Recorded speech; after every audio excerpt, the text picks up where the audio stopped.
Good morning.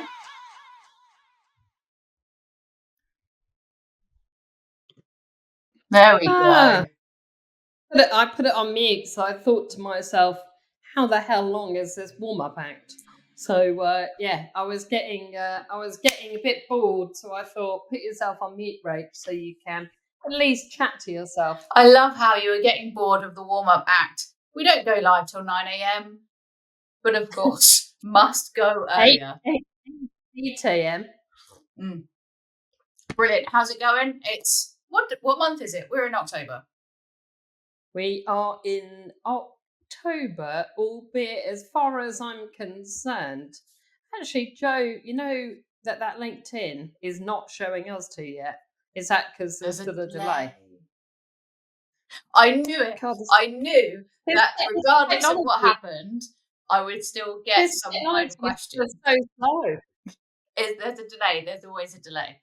But I knew that we would get a question. I'm not keen on a delay at all, mate. Very frustrating.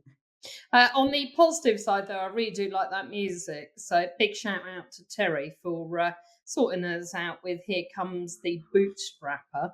So provided we don't get sued, jobs are good. Where there's a will, there's a way. Isn't that right? Well, that is definitely true. I love that. So before, I wanted to be really selfish and use my privileged position and ask you a question before anybody else. We have actually got one question from somebody that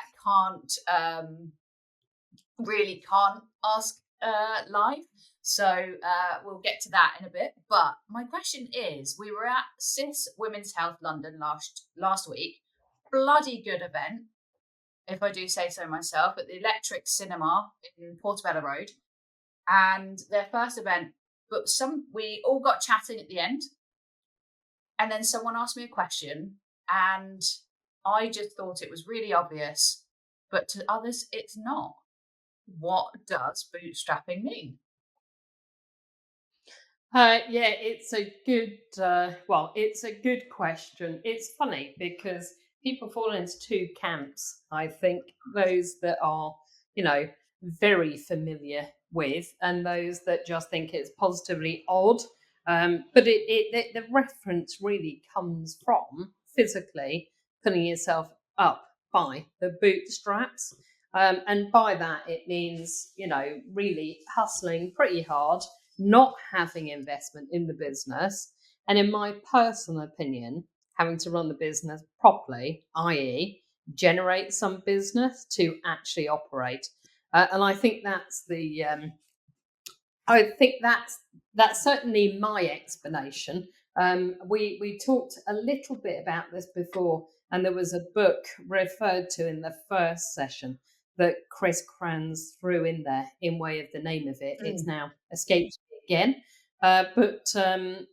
Bootstrapping for me means yanking yourself up by the laces and basically running with no investment and actually having to sell your products or services to the market to be a generative business.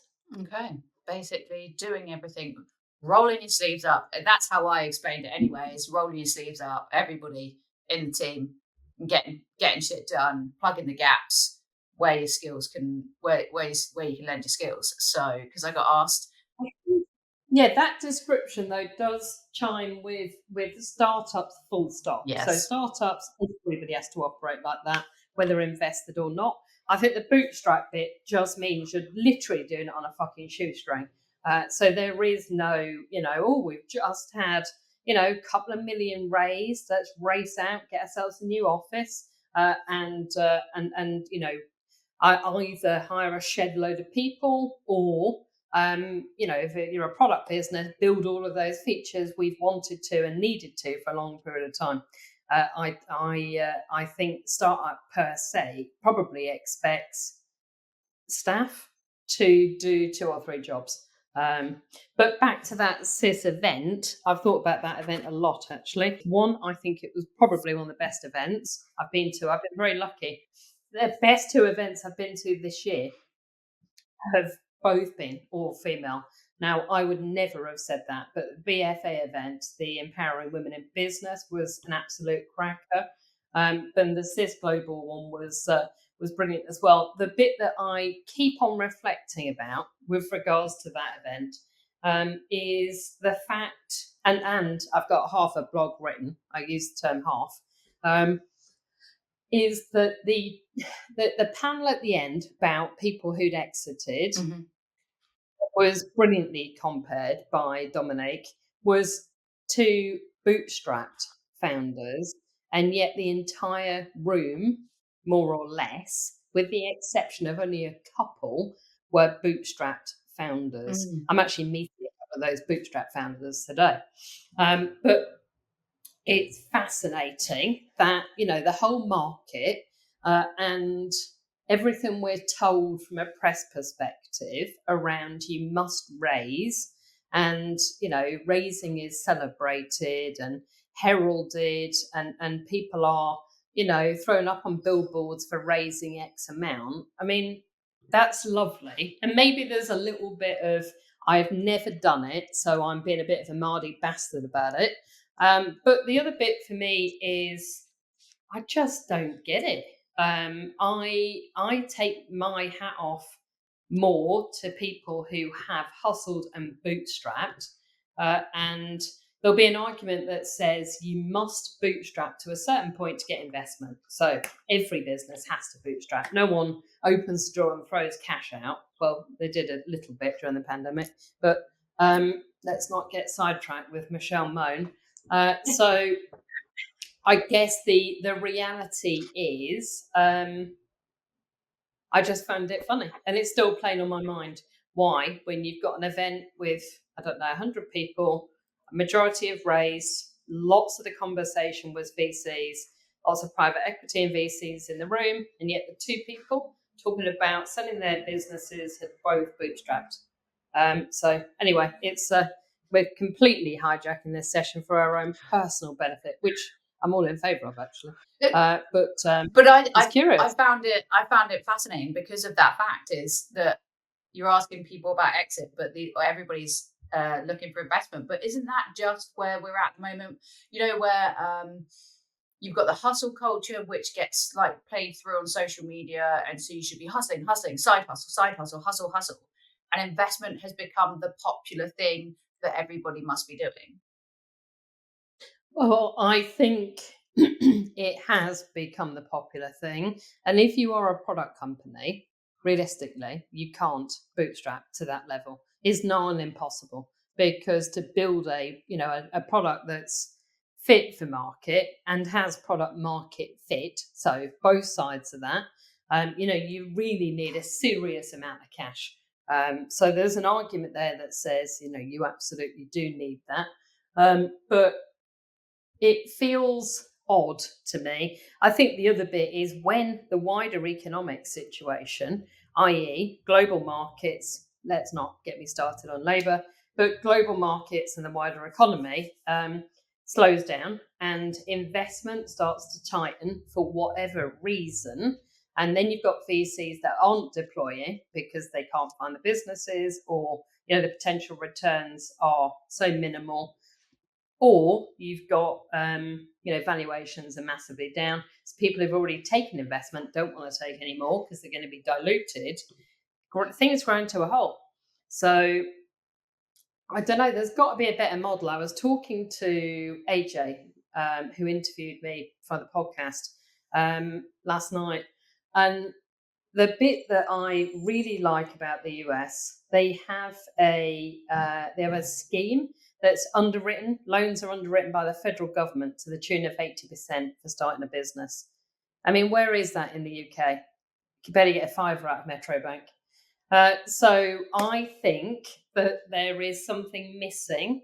And Keir Starmer, if you're tuned into this podcast and you're just on mute, please take this away. I don't know about this capital, God, you've got me on one now, this capital gains tax situation that's coming down the road. We'll see how good, bad, or indifferent that is. But we have got to start incentivizing founders better in the UK. because they are going to disappear off to tax havens and or environments that have proper benefits for digital nomads, digital workers. And I mean, sunshine as well as the tax benefits. It's not exactly booming with warmth outside at the minute, although I did run, it was 15 degrees, but let's not completely get sidetracked. Right, I must. It's a good job I haven't had a coffee. I mean, God only knows what would happen if I had actually consumed caffeine before this session. Do you know what though? The quickest time to get you on your soapbox. That was the quickest. So like out Well, of all the three. it is fast, isn't it? I dread to think what would have happened if there'd been caffeine involved. All right, we're gonna take John's question because I have some DMs. One, as I said, they cannot be named for the reason of the question. So John has said, "Do you think bootstrapping makes it harder for someone to sell/exit from their own business rather than raising?" And hi, Jamie. Hey Jamie, hey John, an immediate no. So I actually think raising makes it harder, and this did come up as a topic at Cis Global because the founder's so diluted by that point. So they've brought more and more money in. And by the end of it, they may own 10% of their business. Now, it's a bigger pie, you would argue, but they've been so diluted that their piece of it is much smaller. And so I don't think, I actually think it makes it easier. What you're not going to get with a bootstrapped business is a unicorn, in my opinion. So if people are looking for that, unicorn, that really is very unlikely to happen in bootstrapping. But I would challenge most people around, we work with founders to create freedom. How much bloody money do you need? Freedom is not just financial. There's lots of different things, time, how you're spending it, where your energy comes from, the ability to go, fuck this, I'm going off to the spa or lunch with my mother, or I'm going to pick the kids up from nursery because I just want to have a mess around. Whatever it is, it's that freedom. So I think it's easier, John, for somebody to bootstrap and sell their business. And that is not based on experience because I am yet to raise. However, I am thinking deeply about buying other businesses, but I'm not necessarily thinking about raising. So I'll come back on that one in 5 years. But that's my immediate response. I hope that answers your question, John. And I've got a follow-on question for that, which is again throwing it back to cis women's health. One shout out to Nathan. It's his first event solo and did an amazing job. Everybody there was so helpful, so kind. Anyway, enough We need gushing. Nathan on as a guest. Yeah. I think what we're all saying here is we need Nathan on as a guest. We probably do. Yeah. We'll make that happen for 2025. So, but the follow-on for that though is because it was a women's event and we're talking about investment, talking about what it's like for women, especially in health. Is it harder then, do you think, have you seen harder for women to sell than it is for men? Or is the concept the same? I can only go on personal experience. So I don't know is the honest answer to that. Is it harder for women to sell than men? I honestly don't know. We all know the stats around women raising. So 2% of investment goes to women. It's frankly criminal. That's globally. But in way of actually selling, I don't know. I'm not sure I've even seen data on that. So if anybody is listening to this and has that data, then we'd love to have a look at it. I genuinely don't know. I also don't know why it would be harder, to be honest, for women to sell than men. I think that, in my opinion, with raising, the difficulty is private equity and VCs notoriously have been male dominated in a way that tech would have been 20 years ago. Mm-hmm. Now, we've started to balance out. I've told stories many times over about first job in IT. I was the only woman in a department of 300. And I still think that there is a heavy male influence in investment. And I guess that's what's driving it, because it's, familiar. I can't say that word. You're more familiar with boys. Um, and I think that's probably what's influencing some of that from an investment perspective. Um, I'd like to think that it's only that, but I suspect there may be a bit more to it than that. I was talking about this subject yesterday as well. But I don't know why that would impact anybody who is wanting to sell, male or female. We've all got to go through the same journey, map the competition, have a look who's buying, see what the market's doing, make a personal decision that it's the right time for us, for whatever reason, to sell the business. I'm not going to lie, I could actually go further into asking you questions about all of this and like the difference between females getting ready for exit and stuff, but this is not my own personal Q&A. So I'm going to go to a DM that we had from somebody. They would prefer to remain anonymous just because of the nature of the question, which is, because you are bootstrapping, money can be and become very tight. How do you mentally prepare yourself for the fact that you may have to lay people off? I know this has been happening. Laying people off has been happening pretty much since the pandemic in different ways for different reasons, and it's coming back around again.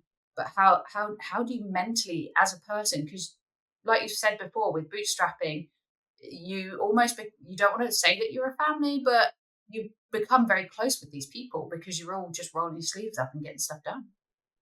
So laying people off, the reality is, unless you're a psychopath, nobody likes doing it. So there are plenty of psychopaths around, however, especially in business. But I don't believe anybody really enjoys doing it. But you do have a responsibility. If you're building a business and you're a business owner, it doesn't matter how friendly you are with your team, how informal and how close you are. The reality is, if laying people off because you haven't got sufficient money coming through the door is going to keep the business running for a longer period of time, you have a legal obligation as the director responsible for that business. So strap a pair on, make it happen. But you're not supposed to enjoy every minute of every day of building a business. If you did, I'd be, probably bouncing off the ceiling more of the time. There's loads of things that we have to do as business owners that we, may be a massive rub for us as people. But that's the gig. You're not building a job for yourself when you build a company. You're building a company, and there's obligations. So get on with it. That there is prepare yourself for it. There is, work up a script. But for God's sakes, don't read that script. Get prepared is what I'm saying. Don't come across as a robot or an AI, or do a P&O and send a fucking video out. So I guess what I'm saying is it's not going to be enjoyable. You can empathise, of course, with the member of staff, but you're doing it for a good reason. You're not doing it because you just fancy making somebody redundant that day. So there's a structured process in the UK, very different to other countries. We have rules that we need to follow and processes that we have to go through, but nobody likes it, and it doesn't matter how close you are to the team. You're still the business owner, and you have responsibilities. I've coached I have coached founders before who were in tears before having to make redundancies. Deeply embedded, and had worked alongside and had seen the life journey of people in the business. It's hard, but the very worst thing you do is send a video out, followed rapidly by try and be too flippant, or try and land that nicely but not land the message properly. it's a formal process, and yeah, be respectful of the fact you have employed that person and you need to now move them on for whatever reason, and yeah, it's the business owner's responsibility. Yeah, it's fascinating because actually, when you spend time on social media, and as I've said before about the hustle. Oh, hello, Hazel. Hello, Hazel. Um, Hazel and I have known each other for years. I'm hoping to see her in Texas later this year. Oh, But fantastic. it's good to see we've got people coming in from all over the world. Love it. But yeah, this is one of those downsides that startups and building your own business, they don't show that other side on social media. They just show there's some things like, oh, you won't sleep and and it's stressful and stuff, but they won't show that side of like the really harsh bit that is part of and potentially part of the business. So yeah. Well, I think that's a great point, and that's because it's not clickbaity, it's not sexy, and it doesn't feed into the people are going to make millions in 5 minutes and be off buying a Lamborghini. It's fantasy, isn't it? I mean, if we were to all watch TikTok and Insta and think that we were going to be, rolling into that instantly, I mean, happy days. The bit that does make me very nervous is younger kids, and I mean everybody under my age, but younger ones coming through who look at that and think I can build a business in 5 minutes. That really is quite nerve wracking, frankly, because it is a serious slog, and anybody that says any different is much better at doing it than I am. Yeah. But then, as you said, it's not clickbaity to be like, hey, I had to lay people off. But then, Yeah. okay. So, So it might be that there will be some followers that are just, the masochistic crew, like, oh, how many people have you laid off today? Do you know what I mean? There's some, people are unique in lots of different ways. indeed, I'm sure there is a whole TikTok section all about it. We're going to move on. We've got a question from LinkedIn Live, Jamie McGill. Jamie asks, I find attention Well, with Jamie's a lawyer, so I can imagine where we're going with some of this. yeah, bootstrappers with revenue constraints and, for example, legal financial compliances. What would you say about the medium-term fundamentals versus the immediate cash flow? Yeah, this is a brilliant question, Jamie, and it is a massive balancing act because right at the start, we're all completely focused with let's hustle, generate some business, get it through the door, and cut corners left, right, and centre. And I do think that this is something that we often talk with founders about as we're preparing them for exit, even 5 years out. If the basics aren't in place, there is a huge amount of work that needs to happen to tidy up. That's not just build a data room and get all your documentation in it. That is, you're not compliant around GDPR, you haven't got these policies, and there's huge gaps. So you're therefore actually having to build the bloody foundations as you're trying to get the business out to market. So the balancing act on medium term fundamentals versus immediate cash flow,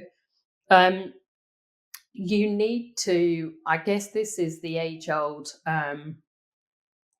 working on and not in the business. We don't have the luxury as founders of working on the business the whole time. I certainly don't.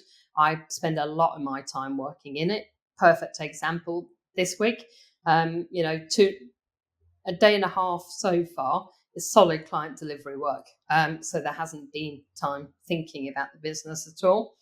But I think that's where there is an obligation to get some balance and an eye to the future because you can cut some corners. But if those things aren't in place, you are going to create a rod for your own back.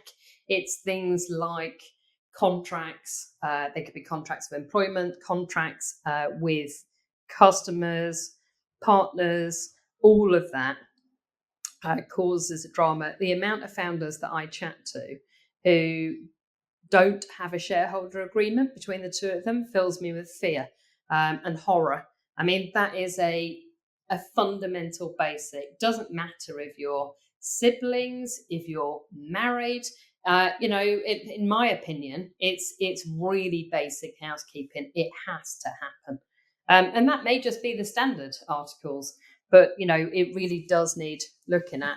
So I think the key thing, Jamie, is making sure that you are legally compliant from the off, and then you start to look at how do you build on the IP of how you run your business over a medium term. The infamous line that cash is king, and or queen, as we had it referred to earlier this week, last week actually, but it's a balancing act, and this is a particularly tricky market at the minute. So I bet there's a little more corner cutting than normal. But as businesses evolve, through those stages of, the initial concept to it's actually a proper business, we're hiring people, maybe interims, maybe permanent, and we're starting to put contracts in place. It's important to have those things. We're very lucky at the Grafter. We have an amazing lady, fractional chief operating officer, Verity, who keeps us very honest around governance and structure, and legal processes. Despite running businesses before, I would always say, you play to your strengths. And that's exactly why Verity's with us. Oh, hail Verity. She's something else. She's something else. And we all love her fridge. So it's great. We all do love her fridge. She's going to particularly be amused that her fridge has had a mention on Bootstrapper. So I do think that we should tag her in when we share this episode to say that we're looking for footage of that organisation. So if there's any fridge fetish people out there listening in, Verity's fridge is something else, and where's structure. My personal funniest moment with Verity was her showing me a fridge and me pulling a kettle out from under the table to make a mint tea. And I said, this, I think, explains, Verity, how we are the polar opposite of one another. If ever we needed a physical representation, I'm there with a kettle coming out from under a table. She's showing me her well-designed, labelled, named fridge. Terrifying. And that's why it works. That's definitely why it works. Jamie. That's exactly why it works. Jamie says, thank you, Rach. That was a really helpful response. And yeah, so many things to think about when bootstrapping a business. Yes, there are. It's curious how most people run around LinkedIn using quotes to sum up their greatness in building businesses when, that's only just not even a fraction of 1% of what it's all about. So we're going to go to the DMs again. And what I've had is, how do I continue to build capacity across my team / functions without adding FTEs? So without adding full-time employees. That's a very good question. So there are only a couple of ways that you can build capacity. You don't have to hire people permanently. And I know plenty of businesses that are doing a decent number that are not hiring people permanently. And we're also into gig economy territory, where people like working for multiple different people in a way that 20 years ago wouldn't have happened. People wanted that job for life, not me. But other people wanted a job for life and wanted the security of, this is how much I'm getting paid. So I think, you can use lots of automation and technological advances to support and grow capacity across the team and functions. There are so many things these days that can be done using technology, huge amounts. And things like Upwork which I was registering an account on yesterday, is a great way of leveraging skills globally.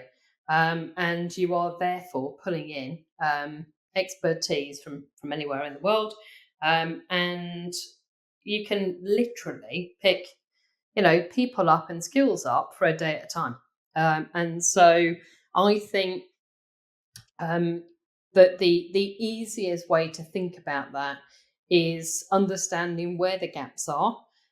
What would it cost you as an individual to do it, versus bringing somebody in, providing you can show and tell them what you need, and you're really clear and intentional about what outcome you're looking for. I think where lots of people go wrong is it's very vague, and then little Johnny who gets hired doesn't do a good job. They're a shocker. But yet they haven't actually been told clearly what the ask is. And I think that in a lot of ways, permanent employment probably allowed a lot of coasting and a lot of tooling around, because that there was not that pacey need on delivery. I have interims working into the grafter. There's only a few of us that are permanent, and the capability and the speed at which stuff is executed is absolutely what I know and remember from being a contractor. But there's still plenty of people that haven't cottoned on to the fact that that world of working in a full-time role, certainly in this world for startups, you need to be in a larger business, is what I'm saying, like a big corporate where you can hang out and chill. But I would be leveraging some of the technological advances and virtual services. You can get a virtual everything these days, a bit of a virtual PA. I was chatting to AJ last night about fractional CMO services for businesses globally who are, transitioning, they're being bought or they are selling and they're wanting to integrate. And you just give the virtual CMO the metrics that you're looking for, and they make it happen. So it's totally outcome-based delivery. So Upwork, Fiverr, and I guess starting to have a look at some of the pros and cons of leveraging technology, but be careful because AI really, in some of these tools, it is not there in these free or kind of off the shelf bits and pieces today, in my opinion. I would liken that to chatting to the chairman of a business I did set on a couple of years ago, last week or the week before, and what he described to me around the power of an AI platform that could take a concept of a business and will build you the product sheets, the wireframe, the website, the go-to-market strategy within within seconds, based on all the information that's out there. That is where the game changer comes in. But leveraging tools today that are readily available will only get you so far. And it's pretty bloody obvious in some respects where you're using an AI tool. The flip to American is the biggest giveaway that we see on social media posts and other bits. But you can create some capacity, but I do think that a lot of it does require people in certain areas with certain skill sets, but you don't need to pay for them full time. So just access what you need when you need it. It's the old martini, isn't it? Anytime, any place. Show my age here. I love that. Anytime, any place. Yeah, do you know what? It's not a shock that you would bring up AI into that, because it's so prevalent, yet still we're still in that phase where there's loads of companies, but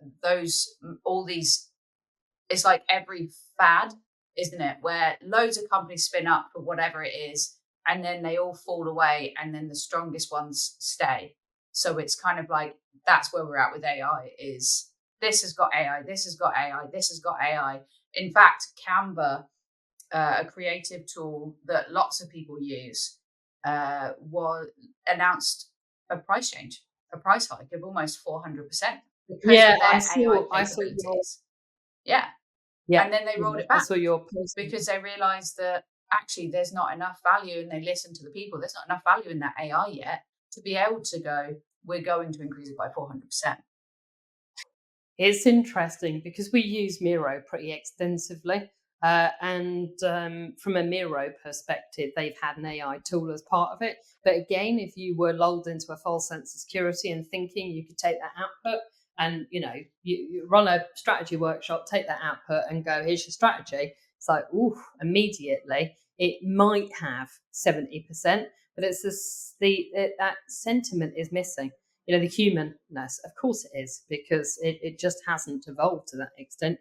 But I was just going to say, I think, humanness is going to become quite the commodity as we roll through with AI and technology, as it gets, virtual reality and all of that kind of stuff. But anyway, I'm hoping that banter actually becomes, forget humanness. I'm hoping that having a personality and banter are suddenly the most sought after skills. But we'll see. Top of the league there for you, Rachel. All right. So, well, I like but I'm definitely alone in that view. Most of the time. All right. So we've got a question on LinkedIn from James Johnson. Morning, James. What are your thoughts on the pros and cons of a business being very early to a latent niche market with a few live opportunities, potentially even too early? The business being very early to a latent niche market with few live opportunities. That's a good question. That is, James. God, stitch me up a bit here, mate. It's a tricky one. I think that the answer to that has to be market research and asking the market and proving, is it too early, and is it what the market really wants? And why I say that, from personal experience, my first ever business back many moons ago, in my 20s, we built a consultancy delivering services into local authorities around social care. So put the first web-based social care system in the UK, and then we moved on and we started building e-learning, and we were too early. So we were way too early for people to think that learning was going to happen online, and we learned that lesson the hard way. And I think there was also an element of I thought we created a brand. What I hadn't understood is they were buying me. So I've been there, is what I'm saying, really, James, in way of being too early. And you've got a couple of options. You educate the backside out of the market so they can see the benefits to them. So that is route one. The other is you need to test that market. Your thesis of, are you too early? And have you got the right product or service? They may not be entirely right. And this is hard for us as founders. I like to believe that what I'm taking to the market is definitely right. I have had it time and time again where the market said, no, thank you, Rachel. We will buy what we fancy buying. So my steer would be education, and it would be market research and listening to what they're actually saying around the maturity of that product or service that you're taking out. Sometimes we have to make the market, but this goes all the way back to the name of this bloody session.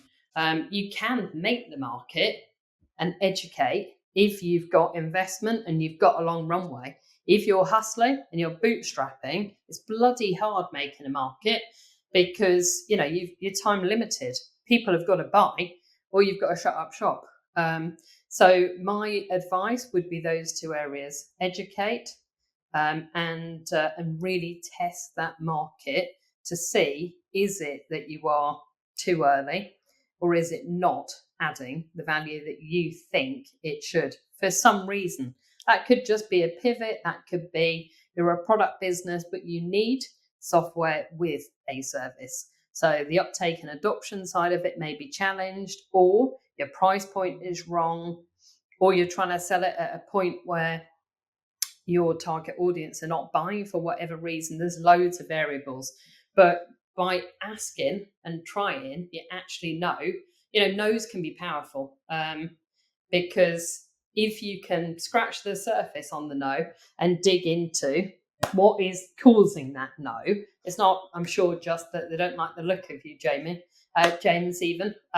It's that, what is it that isn't right?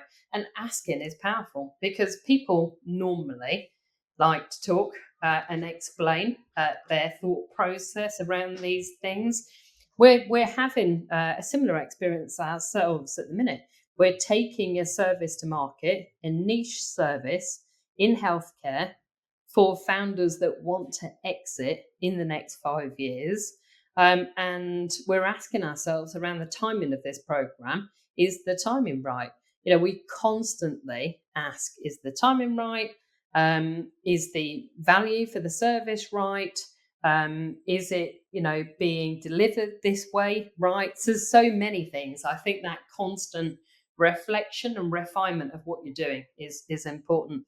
But yeah, I hope that answers your question, James. I don't know why I called you Jamie. Oh yes, because of Jamie McGill. So my head was still on another Jamie. Love that. And that's a very James says, thank you, great advice. It really is. You've got to constantly be listening, right? You've got to constantly be listening to the now and to what's coming. So it's a lot. Agreed. It's a lot. So we've had a follow-up question regarding, so we spoke earlier about, I can't even find the question now, but I'm gonna give the question. Any advice on leading successfully through disruptive change, rapid growth? Two very different things there: disruptive change and rapid growth, unless the rapid growth is causing that change problem. So I guess the advice, rapid growth for me would never be seen as a problem. But you're talking to somebody who likes likes handling that as an issue. But I think being clear about the strategy and what you're doing, and not flip flopping, but holding that kind of party line, and being consistent is very important. It's so hard as a founder because emotionally, whatever you're going through and however you're personally reacting, this now feels like a therapy session. But how you're personally reacting to external factors and circumstances, you can't really bring that to the team. You may be able to have those conversations with the management team, with the chair, but you have to shoulder a lot of that yourself, and it's bloody hard.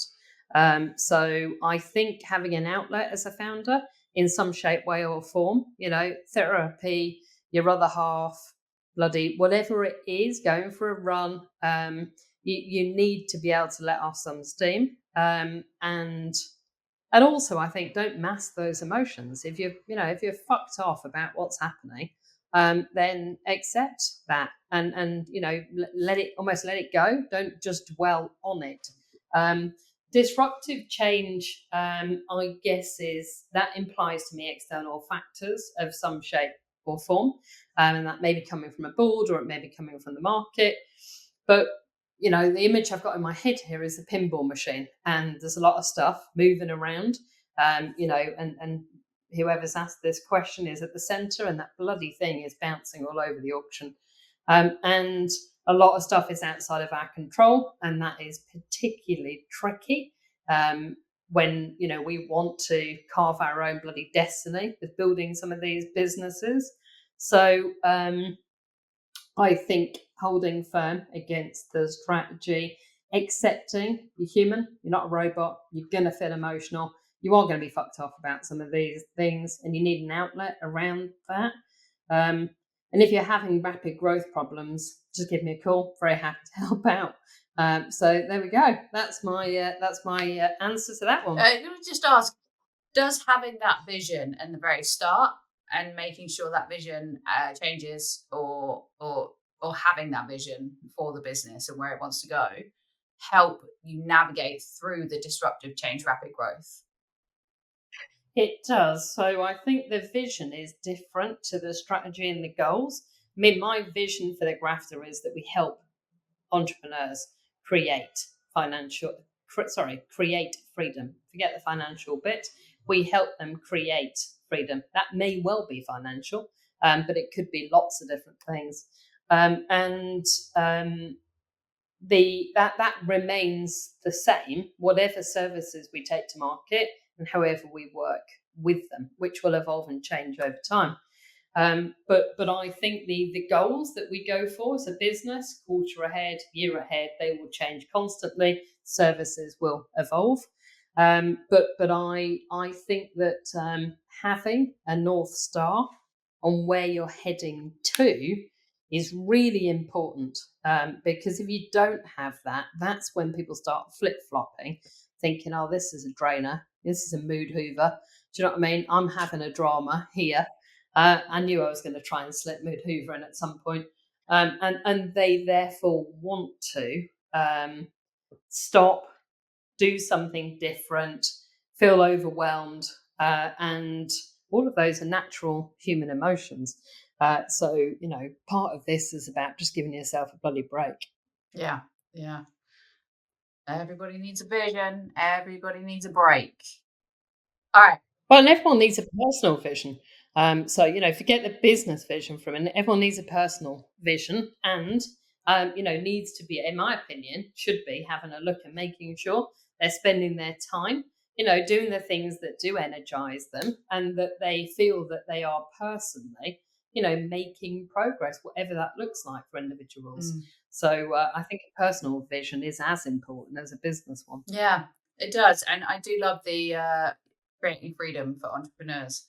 That is like ultimate goal for most people, right? Um, we are going to take another question from the DMs. And this is well, we just talked slightly about mindset. So we can move into that, segue into that. And as a founder, how do you have a healthy approach to know when to finish work each day because of diminishing returns? Love that cause of diminishing returns. Just in case we wondered if that was the WhatsApp that had come in, we now know. So this is something I struggle with personally, and I struggle with it massively because I have a very addictive personality, and I have a huge capacity. And so, all right, Randall. And so I think the bit for me is around probably acknowledging first and foremost that I struggle with this. If you work the whole time on something, then you are not going to be productive. You're going to be sick to the back teeth of it. You're going to get frustrated, and that is going to be evident to yourself, hopefully, and others in pretty short order. So if you don't make time to stop what you're doing, change, whatever it is that gives you enjoyment and energy, or relaxes you, whichever way you want to go, is really important. I constantly fight with this myself, and I look back, I reflect at the end of each day, and last night I had mates, we had a phone call, an unexpected phone call at 7 o'clock that actually was proper banter. It started with a serious subject, but it was proper banter. And so therefore that naturally ended me, who was still sitting, working, and adamant I was cracking out another hour. But it's like, no. The universe had other plans for me, and it was get out of yourself and get into another situation. And that's my personally biggest challenge is, that I get deeply entrenched in what I'm up to and very, very focused, a bit upset, more than a bit obsessive, actually. And so therefore getting yanked out, sometimes the universe is just going to do it anyway. Other times we will continue to repeat patterns of behavior that we know are not healthy for ourselves until such a time as we start to learn. And it takes a long period of time. The best advice I had on this subject was from a life coach. oh God, his name jumped out of my head now. Lives down in Dorset. He's a ginger lad. He's just shaved his head. This is ridiculous while I try to get to his name, but I'm sure his name will come, so I'll have to check my phone in a sec. His advice to me was bookend your day, Rachel. Mm. So stop and do something different for an hour. It's going to change how you feel. It can be whatever you fancy. It doesn't need to be an hour either. It could be a walk, could be anything. Yoga, meditation, any of the above. But it is really about stopping, changing your environment, and letting yourself feel different. Because just sitting down that rabbit hole is just So you're depressing not in one the end. for the LinkedIn post the other week about 115 hours of working on a business, which is absolutely Well, insanity. I don't believe it actually. There's only If 168 I'm hours in a week, so Yeah, I mean, I would say I probably think I work harder than most at this stage of the business. I would work the same as most founders at this stage of the business, and I probably do, I don't know, 60 hours. Maybe at a push would do 70. 115. I mean, I stopped taking recreational drugs in my 20s. I'd have to go back to it if I was doing 115 hours of work. It would, I mean, I know doctors do ridiculous hours when they're training. It just feels dangerous to me. Yeah, I don't buy it. We already work, founders already work a job and a half, if not two, in way of time. And they are rarely recognised salary wise for that double time effort. 115. See you I later. love that. Okay, so just money's dropped in. Love the real talk and straight talking advice and insights here. Thank you. So we are going to take one more question. Randall has dropped into LinkedIn. Hello, Randall. It's been a while. Any tips for product market fit when it is time for founders to consider a pivot / enhancing the current trajectory? You probably know more about this than I do, Rand. So I appreciate this question. But I think very few businesses have product market fit. I think there are plenty that think they do because they have secured customers with their product. And I also think that there is a hole that product companies fall into when they start creating multiple versions of their product because they make it a bit unique for customer A, D, and F. And then they're supporting multiple flavors of the product. So I think this goes back a little bit to suggestions around market research and understanding just because you've built it or your team have built it and you have a vision for it, asking the bloody market, is it what they're looking for, is something that people often forget.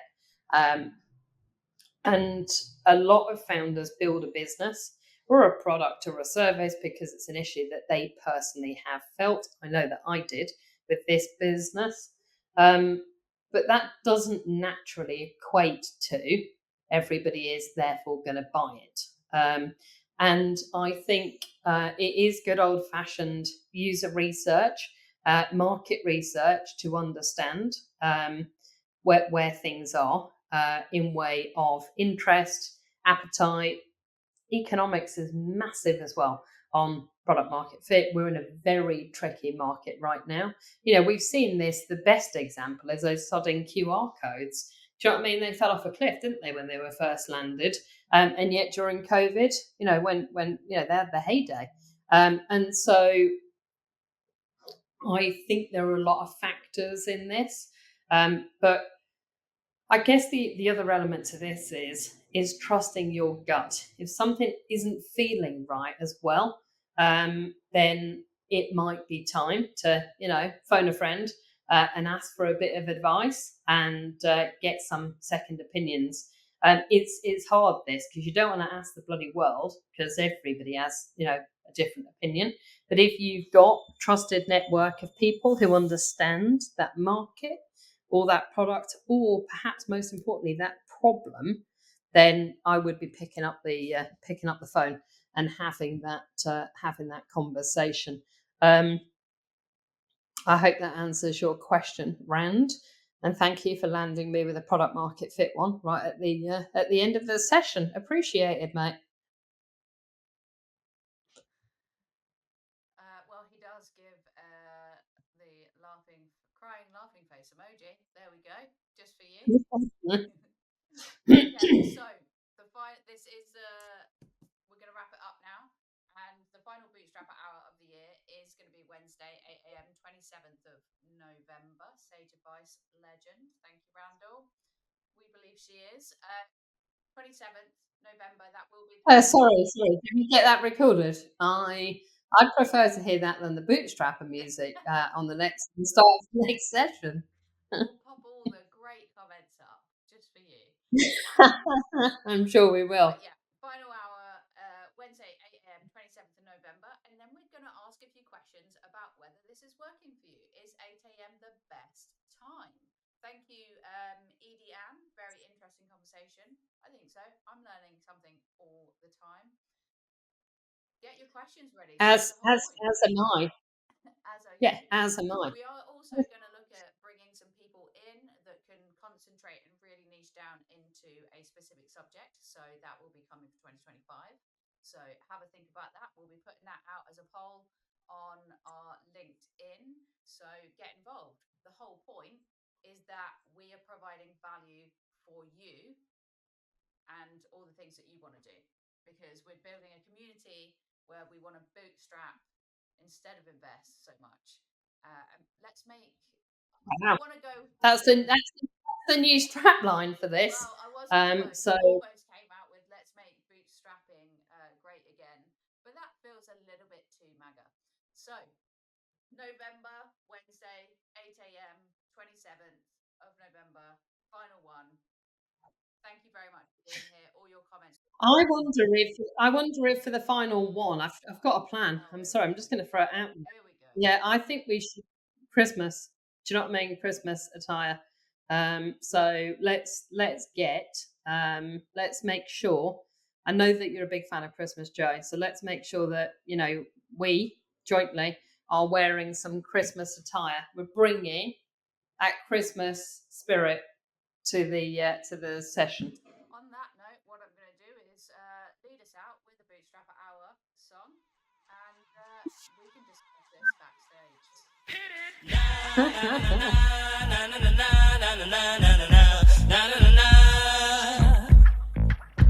Here comes the Bootstrapper.